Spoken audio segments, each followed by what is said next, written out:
Hi, my name is Stevie, and I'm addicted to Nightingale. Welcome back to the channel, y'all, and if you're new here, let me be the first to say, welcome to the dorkness. I have been lucky enough to be able to take part in previous playtests of Nightingale, as well as part of the creator program where we had special access to a creator build last week to play and record footage for y'all. So I have a little bit of time in Nightingale, and these are the questions that I get asked about the game the most. Let's dive into the most frequently asked questions that I've heard about Nightingale. First one's an easy one. When does the game come out? Nightingale releases in early access on Tuesday, February 20th, and we're guessing it's probably going to be around noon Eastern. Nightingale will be available through Steam as well as through the Epic Games Store. And as a little side note, if you buy it through Epic, don't forget to use code dorkness to help support the channel. The next question that I get the most often is, can I play this game single player or do I have to play with friends? And the easy answer is, everything in this game you should be able to do as a single player. There are NPCs available for you to recruit if you need to go through a dungeon, for example, where you feel like an extra hand would be helpful. But that said, this is possible as a solo single player game. And speaking of recruiting those NPCs, how do those work? Can I assign a task to an NPC?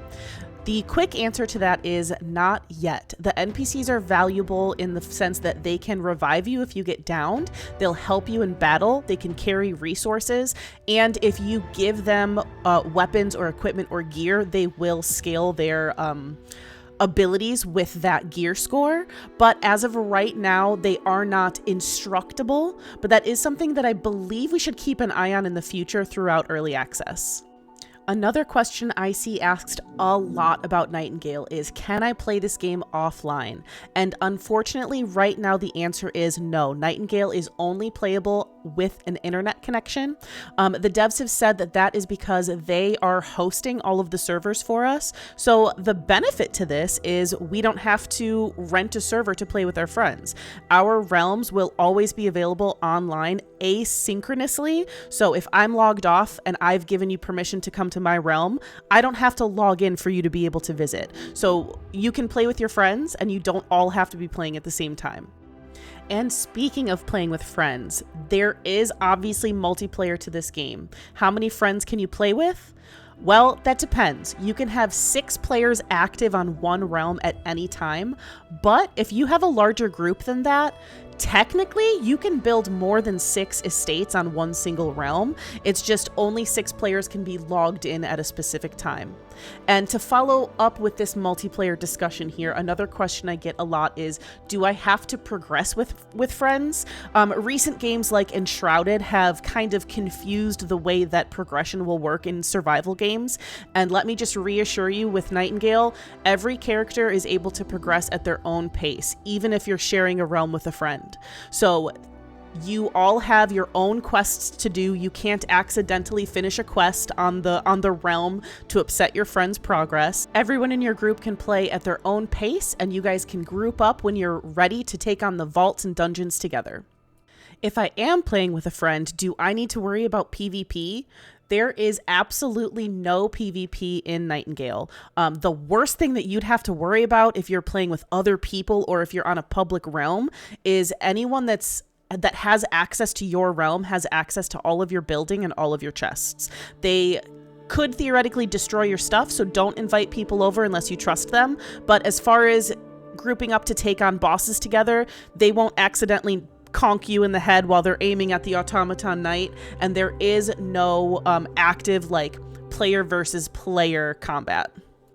Obviously, going along with that, because there's no PvP combat, there are no player-on-player base raids. However, if you want to build a defensive base and really put your buildings through the ringer, there are ways for you to customize the realm that your base is built on to have the bound spawn in greater and stronger numbers to attack your base if that's the kind of gameplay that you like. There is, with the minor cards and some of the other ways you can affect your realm, there are ways to make that possible for your playthrough.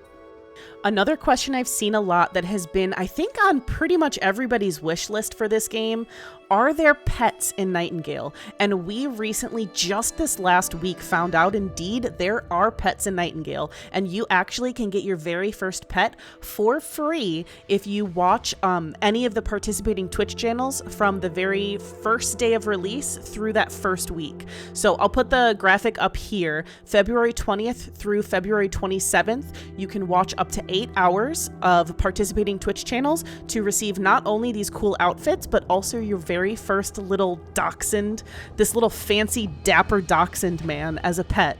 8 hours of watch time. And subtle plug here, I will be streaming on release day for at least 8 hours. So if you want to get your drops, come hang out with us. Okay, the last big question I get, I guess the advice people want from me as someone that's played this game and played through the beginning of this game multiple times. The biggest question is, what biome should I start in? And that answer is, that's up to you. I personally actually typically start my playthrough in the swamp biome. Now, the swamp biome does have poisonous water that will kill you over time, but there's not a lot of really tall land masses or mountains in the swamp. So I personally prefer it because on the Abeyance realm, my main focus is being able to get to those sites of power and being able to unlock the recipes for more cards later game. So I like to build my very first Abeyance base on a swamp realm. Now, personally, my plan, once I can actually invest time into this game, my plan will be to start on a swamp and grind through getting as many cards unlocked as possible, and then eventually building my beautiful aesthetic gothic castle at the top of a mountain on a forest realm. So the forests are really beautiful, but I personally am not a fan for them in starting game just because there's so many big mountainous areas that I feel personally it's a little bit more difficult to traverse. Or if you're a glutton for punishment, you could always start your first Abeyance realm on a desert biome, which not only has all of those mountainous structures and cliffs, but also has a scorching hot sun that you're constantly going to be combating.